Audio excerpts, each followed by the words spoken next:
Let's learn how to turn on/off the 120 Hz ProMotion refresh rate. You might have wanted to enable or disable this option before, but didn't know how. After watching this video, you'll know how to do it. If you don't know what benefits this option brings, let me tell you now. Whatever you're doing on your iPhone will be smoother. Your phone will perform better, won't lag, and the screen will respond faster. Now let's get started. The first thing you need to do is open the Settings app.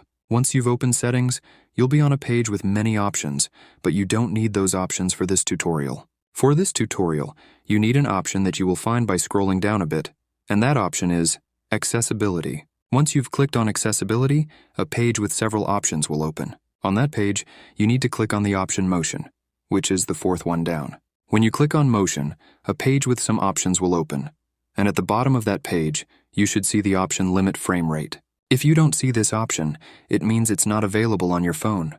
This option is only available on the iPhone 14 Pro model or newer, but it has to be a Pro version. If you want to enable 120 Hz, then the Limit Frame Rate option must be turned off. If you prefer 60 Hz instead of 120 Hz, then you need to turn this option on.